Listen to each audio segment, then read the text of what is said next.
Doctor صاحب یہ رجحان کیوں ہے کہ لوگ سرکاری ہسپتالوں میں جانے سے گھبراتے ہیں، ڈرتے ہیں؟ کچھ لوگوں نے تو اس طرح کے مفروضے بنائے ہوئے ہیں کہ جی سرکاری اسپتال میں گئے کووڈ کا پیشنٹ تو پھر زندہ نہیں۔ مثلا اسلام آباد کی اگر ہم دیکھیں تو جتنے منسٹرز اہم شخصیات کو ہوئی ہے ان میں سے کسی نے بھی پیمز کا رجوع نہیں کیا اور وہ نجی اسپتالوں کی طرف جاتے ہیں، تو اس کی کیا وجہ ہے؟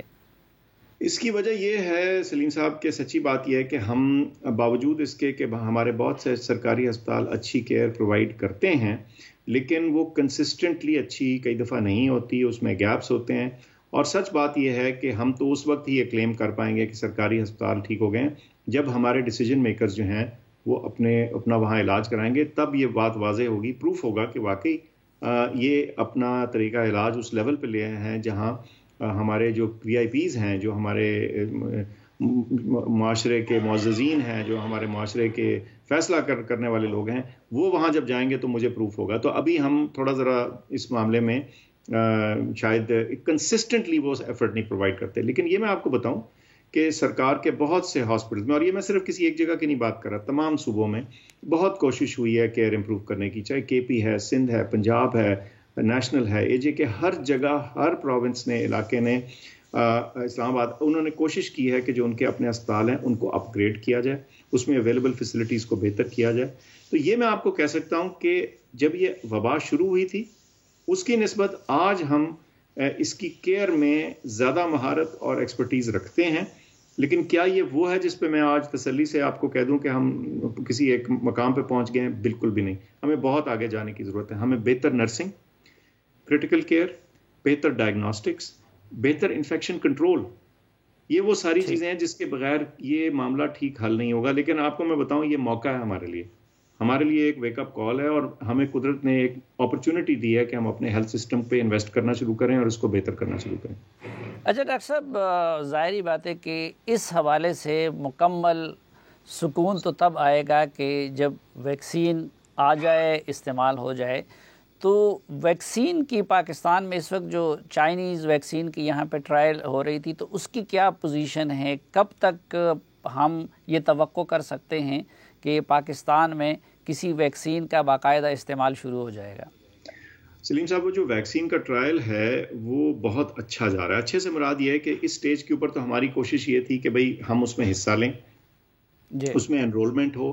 ظاہر ہے جب لوگ انرول ہوں گے تو ڈیٹا اکٹھا ہوگا، یہ جب اعداد و شمار ہاتھ میں ہوں گے ان کا انالیسس ہوگا، اور اس کی بیسس پہ ہم یہ کہہ پائیں گے کہ بھئی یہ فائدہ مند ہے، سود مند ہے، یا اس میں کوئی مضر اثرات ہیں یا جو بھی۔ تو اس ویکسین کی جو انیشل انفارمیشن ہے جس کی بیسس پہ اس کو استعمال کا لائسنس دیا جا سکتا ہے، اس معاملے میں تو ابھی کئی ہفتے بلکہ میں سمجھتا ہوں کہ اگلے سال کا شروع آ جائے گا۔ یہ شاید پہلی سہ-ماہی جو ہے اس کا لیٹر پارٹ میں جا کے شاید یہ انفارمیشن آئے، لیکن ہم اس کا انتظار نہیں کرنا چاہتے۔ ہم نے ان پیرلل ساتھ ساتھ ایک اور جسے کہتے ہیں ایفرٹ شروع کر دی ہے، اور وہ ایفرٹ کیا ہے کہ وہ ویکسینز جن کو گلوبلی لائسنس آف استعمال جو ہے، استعمال کا جو آتھرائزیشن ہے وہ ملنے کا چانس ہے، یا ان کے کوئی اعداد و شمار ایسے واضح ہیں جس میں ان کو استعمال کیا جا سکے، تو ان کی رسائی حاصل کی جائے تاکہ کم از کم ہمارے جو ہائی رسک لوگ ہیں ان تک ہم وہ ویکسین پہنچا سکیں۔ تو اس کے لیے حکومت نے تقریباً $150 ملین کا جو انیشل رقم ہے وہ مختص کر دی ہے، اس کو اب آگے ہم اوپر فل اپروول کے لیے لے کے جا رہے ہیں۔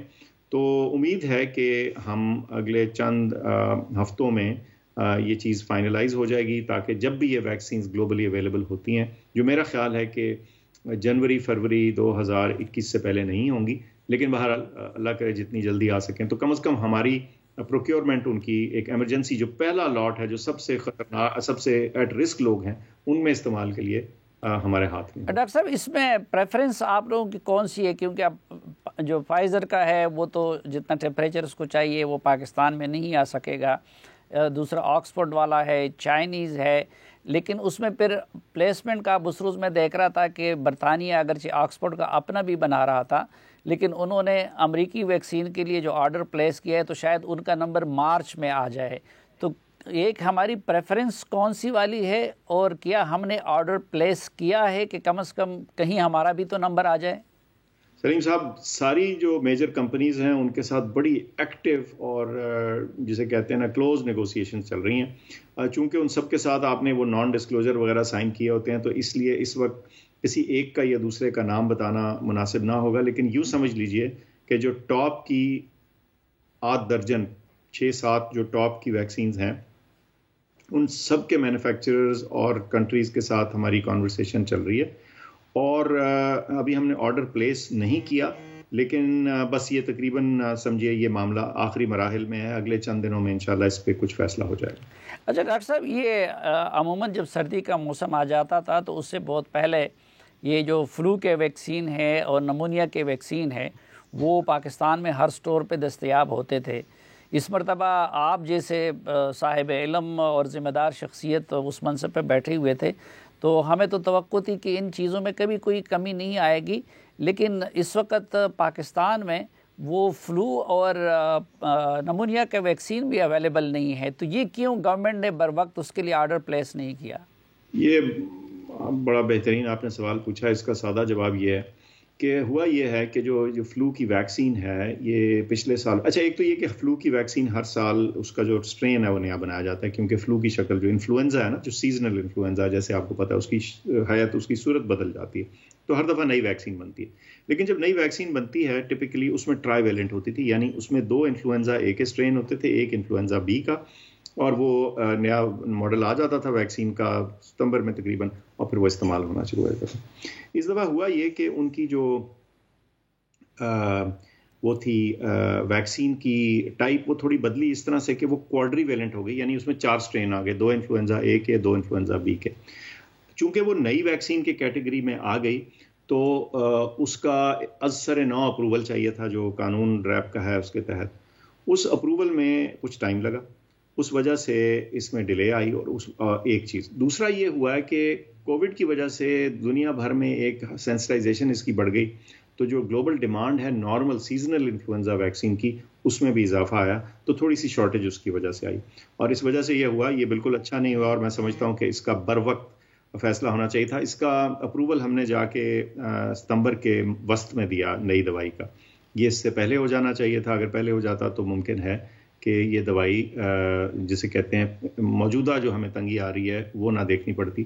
لیکن اس میں جو ایک گلوبل ایلیمنٹ بھی آیا ہے وہ بھی اپنی جگہ کار فرمایا ہے. یہ بتانا میرے لیے اس وقت ناممکن ہے کہ کیا اگر ہم نے یہ جو اس کا ویکسین کا اپروول ہے، نئی جو اس کی کوارڈری ویلنٹ والی ویکسین ہے، اس کا اپروول پہلے ہو جاتا تو کیا یہ اس تنگی سے ہم بچ سکتے تھے کہ نہیں؟ شاید بچ سکتے تھے. اچھا ڈاکٹر صاحب، ایک یہ جو ایم ڈی کیٹ کے جو ٹیسٹ ہیں آپ سے متعلق ہے، یہ اسٹوڈنٹس ڈیمانڈ کر رہے ہیں، تو اس کو کیوں ملتوی نہیں کیا جاتا فی الحال کووڈ کے پیش نظر؟ سلیم صاحب، جو ٹیسٹ کا جو رکھنا ہے، یعنی اس کو اس کا ہولڈ کرنا ہے، وہ تو جو وہ ادارے جن کو جو اس میں انوالوڈ ہیں ان کا ہے، چاہے وہ آئی میپ ہو، ایم ڈی کیٹ ہو، دیگر جتنے پروفیشنل انٹرنس ایگزامز وغیرہ ہیں، ان کی جو ڈیٹس وغیرہ ہیں وہ تو ان تک ہیں. لیکن ہماری جو این سی او سی یا نیشنل منسٹری کا تعلق تھا، وہاں میں آپ کو ایکسپلین کر دیتا ہوں کہ ہم نے کیوں ان کی اجازت دی. Timing is up to these organisation. اجازت دینے کی منطق بڑی سادی تھی. دیکھیے، لوگ نا اسکول کلوجر سے اس کو جوڑ رہے ہیں. اب ہماری آرگومنٹ یہ تھی کہ دیکھیے، اسکولوں میں 5 کروڑ بچہ دن میں 6-8 گھنٹے تنگ کلاس روموں میں ہر روز، ہفتے میں 5 یا 6 دن، اور لگاتار یہ ایک کنٹینیوس پروسیس تھا. آپ سوچئے 5 کروڑ یعنی 25% ہماری 25% ہماری آبادی جو ہے وہ روزانہ کے بیسس پہ جا رہی تھی اسکولوں میں، کالجوں میں، یونیورسٹیوں میں، اور وہاں ایس او پیز وغیرہ جو ہیں اس میں بڑی ویریشن تھی.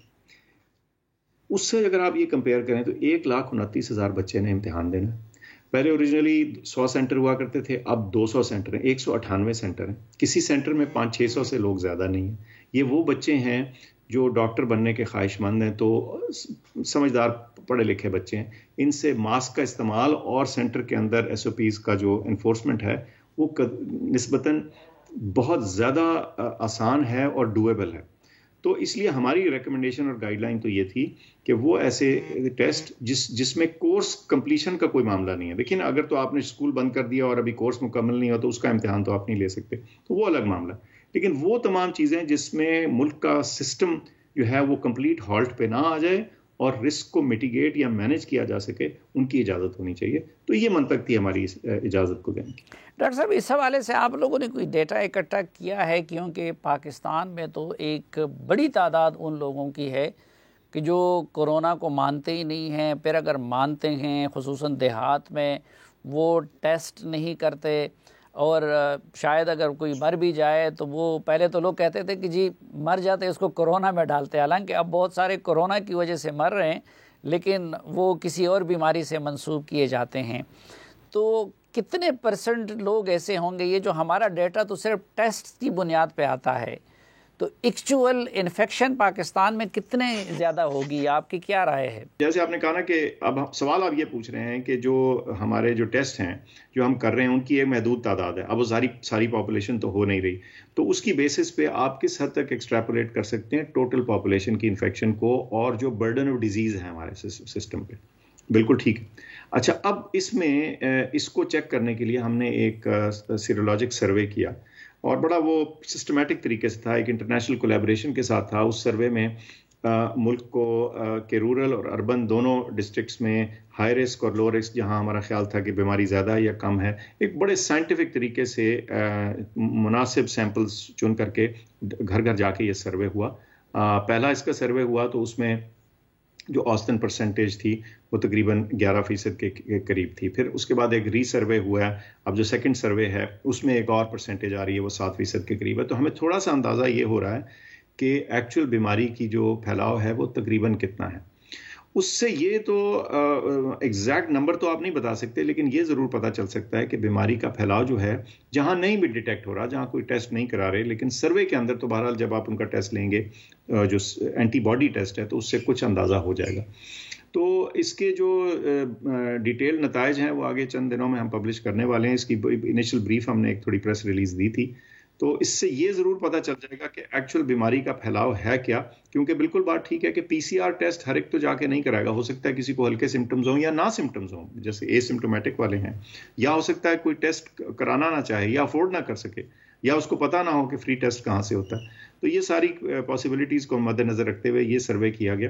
اس کے ریزلٹس ڈیٹیل میں اگلے چند دنوں میں، بلکہ آئندہ آنے والے ہفتے میں ہم اس کو انشاءاللہ پبلک کر دیں گے. ڈاکٹر صاحب وقت بھی ہمارا ختم ہوا ہے، لیکن ایک آخری سوال، یہ پچھلے سال ڈیڑھ میں ادویات کی قیمتیں بہت زیادہ بڑھ گئی ہیں، یہ اس کو کوئی کنٹرول کر سکتے ہیں؟ کیونکہ ایک طرف غربت بڑی ہے، پیسہ ہمارا ڈیویلیو ہو گیا ہے، بے روزگاری بڑی ہے، اور دوسری طرف ادویات بالکل یعنی آسمان سے باتیں کرنے لگی ہیں ادویات کی قیمتیں. اس کی کیا وجہ ہے؟ ایک تو یہ میں بتا دوں کہ ایک محدود لسٹ تھی 94 یا 93 دوائیوں کی، جن کی قیمت اس لیے بڑھائی گئی کہ ہو یہ رہا تھا کہ وہ اتنی پرانی فکسڈ پرائس تھی ان کی کہ اس کی بیسس پہ کوئی مینوفیکچرر اس کو لا کے تیار کر کے بیچنے کو تیار نہیں تھا. اس میں ایڈرینلن تھی، ایٹروپین تھی، چند یہ آنکھوں کے جو لیے ایسیٹازولامائڈ یوز ہوتی ہے کالے موتیے کے لیے، اس طرح کی بہت عام سادی سی دوائیاں تھیں، لیکن وہ ناپید ہو رہی تھیں. اور بیچارہ جو خریدنے والا ہے وہ آپ کو پتہ ضرورت مند دیوانہ، کبھی وہ بلیک والی خریدے، کہیں جعلی خریدے، کہیں اس کو پتہ نہیں ہے کہ کیا ہے. جو پیسے خرچ سکتے تھے وہ جا کے ملک باہر سے گئے تو جیب میں ڈال کے لے آئے. تو یہ تمام چیزوں کو سارٹ آؤٹ کرنے کے لیے صرف ایک محدود لسٹ تھی، اور اس میں لوگوں نے بڑا شور ڈالا، جی 311% بڑھ گئی. ہاں، وہ 311% اس طرح بڑھ گئی کہ وہ 2 روپے کی دوائی جو ہے، اگر مثال کے طور پہ جو انجیکشن ہے وہ 6 روپے کا ہو گیا، اور وہ کون سا کوئی روز استعمال ہونے والا ہے، صرف ایمرجنسی کے اندر ہے. تو کچھ ایسے چینجز تھے جو کہ ناگزیر تھے، جو کہ ہمیں کرنے پڑے، ورنہ اس کے بغیر ہو یہ رہا تھا کہ وہی چیز جو ہے پھر 20 گنا 30 گنا قیمت پہ لوگ خرید رہے تھے. تو ایک تو یہ محدود لسٹ تھی، لیکن جو لارجر ایشو آپ نے کیا وہ بہت امپورٹنٹ ہے. دیکھیے، جس طرح سے ہم اپنا فارما انڈسٹری اپنی چلا رہے ہیں، یہ ڈرگ ریگولیشن کا طریقہ کار اڈاپٹ کیا ہوا ہے، اس میں ہم نے میجر چینجز کرنے ہیں. اس کے بغیر یہ چیز حل نہیں ہوگی. میں آپ کو مثال دیتا ہوں. آپ ایکٹیو انگریڈینٹ دوائی کا باہر سے لا رہے ہیں، پیسے آپ نے اس کے ڈالر میں دینے ہیں. جب وہ یہاں آئے گا، بنے گا، نیچرلی اگر باہر ڈالر کی قیمت آپ کا روپیہ چینج کرتا ہے یا باہر قیمت بڑھتی ہے، اس کا آپ پہ اثر آتا ہے. میں یہ ماننے کو تیار نہیں ہوں کہ ہماری جو فارما انڈسٹری ہے اس کے اندر یہ کیپیبلٹی نہیں ہے کہ یہ جو ایکٹیو فارماسیوٹیکل انگریڈینٹس ہیں، APIs جو ہیں، یہ ان کی زیادہ سے زیادہ پاکستان میں کیوں نہ بنے. ہمارے پاس کیپیبلٹی ہے، اور جب پاکستان میں بن رہی ہوگی، جی، قیمت میں کیا چینج آئے گا.